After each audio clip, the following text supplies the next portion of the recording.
ఈ పక్క కిందికి సాక్షి కింద పెట్టండి కొద్దిగా. కెమెరాలు బ్యాక్ అన్నీ వస్తాయి కదా, కెమెరా వెనక్కి పోతే అన్నీ వస్తాయి కదా. స్వతహాగా రైతు వ్యతిరేకైనటువంటి చంద్రబాబు నాయుడు గారి గద్దెనెక్కిన తర్వాత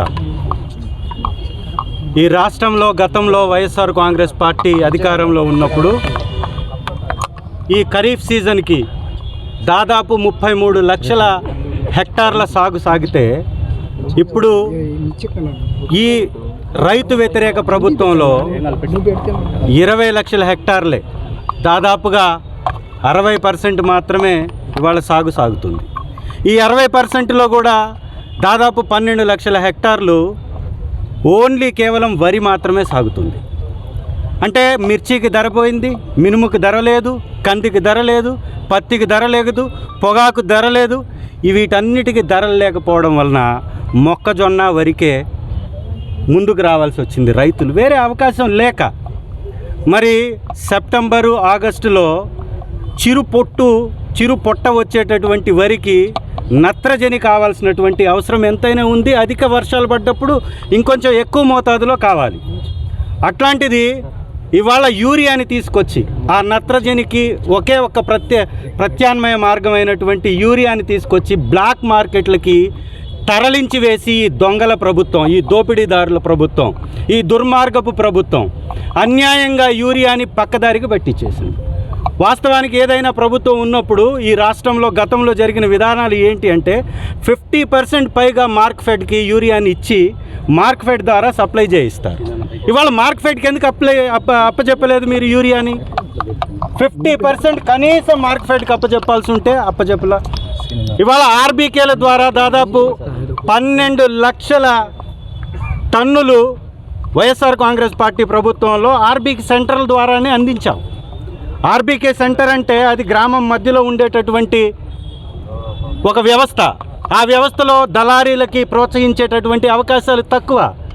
మరి 5 సంవత్సరాలు జగనన్న ప్రభుత్వంలో యూరియా కోసం రోడ్డెక్కినటువంటి రైతు కనపడకపోతే ఇవాళ యూరియా కోసం రోడ్లెక్కి అన్నదాత అల్లో రామచంద్ర అని అరుస్తున్న కనికరం లేనటువంటి నరరూప రాక్షసుల్లాగా ఈ తెలుగుదేశం కూటమి నేతలు, ప్రభుత్వంలో ఉన్నటువంటి ముఖ్యమంత్రి గారి దగ్గర నుంచి రైతు వ్యవసాయ మంత్రి వరకు వాళ్ళని కించపరుస్తూ, గతంలో మనం చూసాం చంద్రబాబు నాయుడు గారి ప్రభుత్వం వస్తే వర్షాలు పడవు, ఈసారి కూడా పడలా.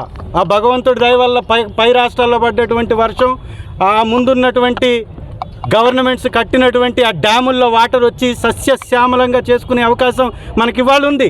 మరీ ముఖ్యంగా పశ్చిమ ప్రకాశంలో వ్యవసాయ ఆధారిత ప్రాంతాలైనటువంటి ఈ ప్రాంతాలకి వెలుగొండ ప్రాజెక్టు ఒకటే శాశ్వత పరిష్కారమని తెలిసిన ఈ దుర్మార్గులు, వారికి తెలుగుదేశం పార్టీకి ఇక్కడ మద్దతు లేదు అని, వైఎస్ఆర్ కాంగ్రెస్ పార్టీకి ఇంత పెద్ద విపత్తులో కూడా అండగా నిలబడ్డారు ప్రజలు అని అక్కస్సుతోటి 2 సంవత్సరాలు అయిపోయినా కూడా వెలుగొండ ప్రాజెక్టుకి 100 కోట్లు కూడా ఖర్చు చేయాల.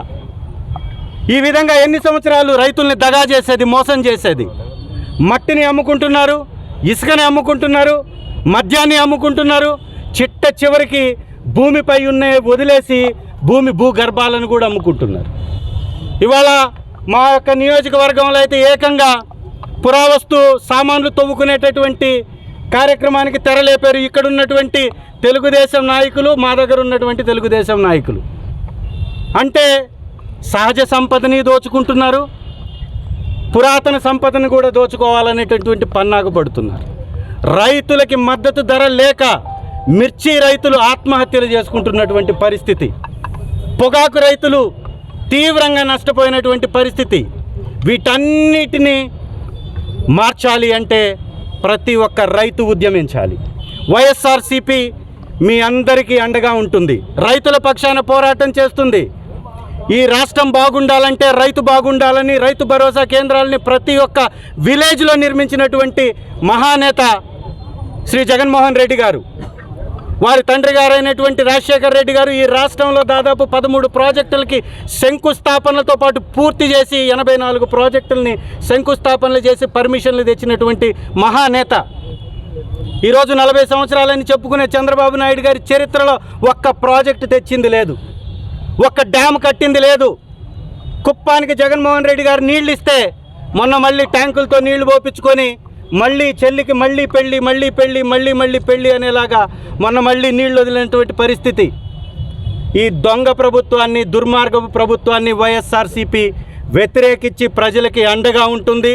రైతులకు వెన్నుపోటు పొడవడం అంటే, రైతులు రోడ్డెక్కడం అంటే రాష్ట్ర భవిష్యత్తు నాశనం అవడమే తప్ప మరొకటి కానే కాదు.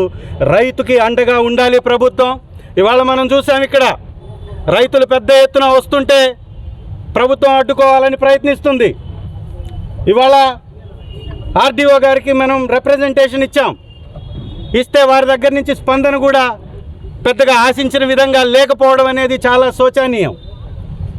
ఈ రాష్ట్రం బాగుపడాలంటే రైతులు బాగుపడాలి. రైతులకి అండగా వైఎస్ఆర్సీపీ ఉంటుంది. ఇమీడియట్గా ప్రభుత్వం కూడా తన మొద్దు నిద్రని వీడి, చంద్రబాబు నాయుడు రైతు వ్యతిరేక విధానాలను వీడి, గతంలో ఏదైతే పవర్ రేట్లు తగ్గించండి అయ్యా అంటే తుపాకీ గుళ్ళని గుండెల్లో దింపించినటువంటి ఈ చంద్రబాబు నాయుడు రైతు వ్యతిరేకి అని ఆ రోజే నిరూపించుకున్నాడు. ఇవాళ యూరియా కూడా ఇవ్వకుండా ప్రతి దాన్ని వ్యాపారంగా మార్చి పక్కనే ఉన్నటువంటి ఈ ప్రాంత ప్రజల ఆరోగ్యాన్ని సంజీవనిగా కాపాడాల్సినటువంటి మెడికల్ కాలేజీని కూడా ప్రైవేట్ వ్యవస్థకి అప్పజెప్తూ ప్రతిదీ అమ్ముకునేటటువంటి ప్రయత్నం చేస్తున్నాడు. దీన్ని తీవ్రంగా వైఎస్ఆర్సీపీ ఖండిస్తుంది. జగన్మోహన్ రెడ్డి గారి నాయకత్వంలో పెద్దలు అన్నా రాంబాబు అన్నగారు, పెద్దలు నాగార్జున అన్నగారు, వారితో పాటు ఇవాళ రైతులకు అండగా ఇది 3వ కార్యక్రమం. ఇంతకుముందు రైతులకు అండగా 2 కార్యక్రమాలు చేశాం.